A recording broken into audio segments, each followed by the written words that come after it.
What's up, lore masters?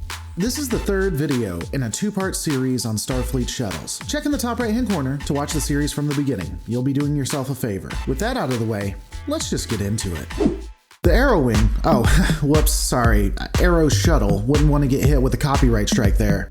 Anyway, the Arrow Wing is a type of runabout shuttle that is embedded within the hull of an Intrepid-class ship. It can be found on the bottom side of the saucer section. It is often rumored that the Arrow Shuttle was perhaps part of a Section 31 Black Ops, given that this shuttle didn't appear on any schematics or in the dialogue of Voyager at all until it was needed due to plot convenience in later episodes. Certainly the creators of Voyager wouldn't create this shuttle out of thin air, but they had a grand surprise that Section 31 had been behind it the entire time. Just like Discovery is designated 1031 because of a surprise that's coming in Season 2 and not due to pure idiocy.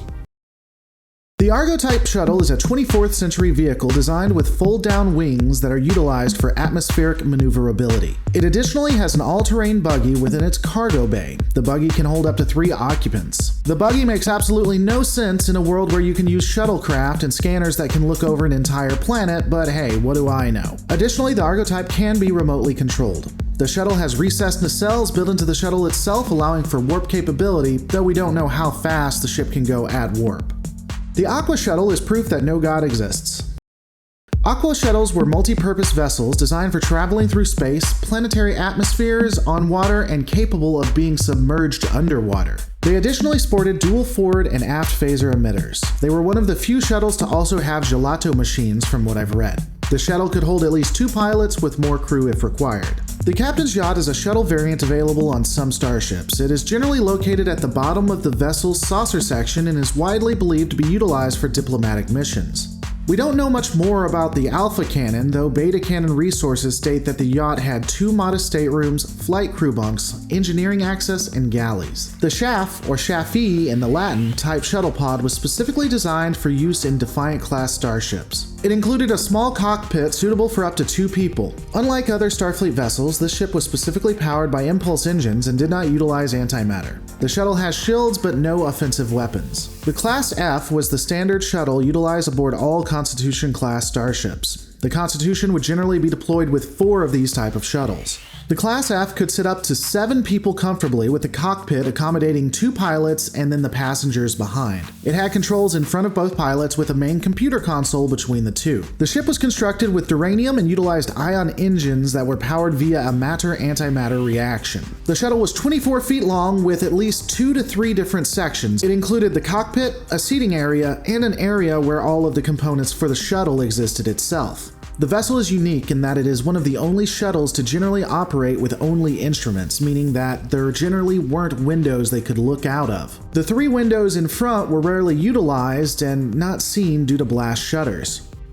The Copernicus-type shuttle was used in the 23rd century and was a part of the standard complement for a Constitution-class vessel. And like the Copernicus, the Enterprise shuttle was a shuttlecraft that existed and was on the Constitution-class. Thank God for all this wealth of information, am I right?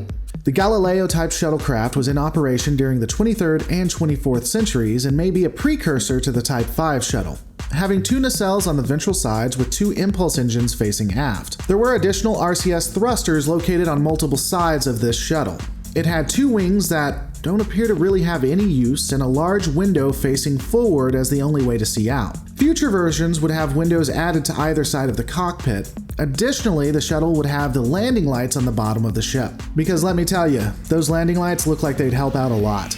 Proving that the Gallifreyan Alliance was in full effect, the insides of the ship do not appear to fit the dimensions of the ship on the outside.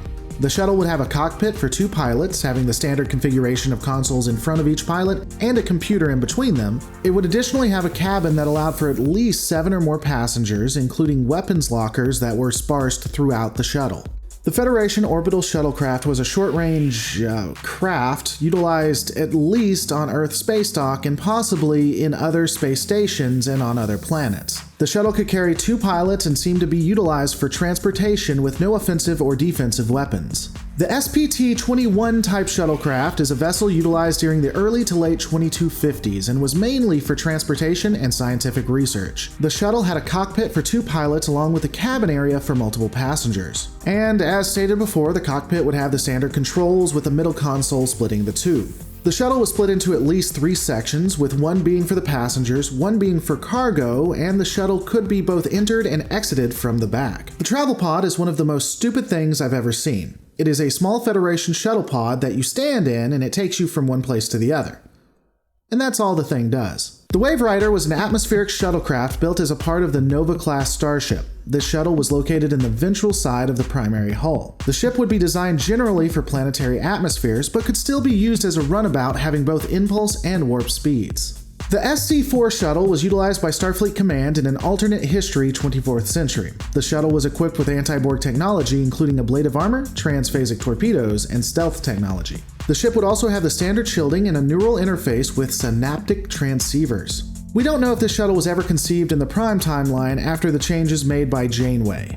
There are a few more shuttles that come from the JJ-verse, but I'm going to be doing a series dedicated to the JJ-verse itself in the near future, so we'll put that off for now.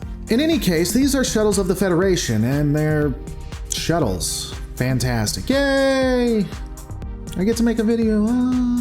I really didn't find much when it came to these shuttles, but those are my thoughts. What are yours? Let me know in the comments below. Hey guys, this week's t-shirt is the Lore Reloaded's Assimilate This. Tell the Borg and the world that the collective can come and get some with this shirt. Links in the description below. If you want to help out the channel even more, consider becoming a patron at patreon.com/Lore Reloaded. And as always guys, remember, we're all stories in the end. Make yours a good one.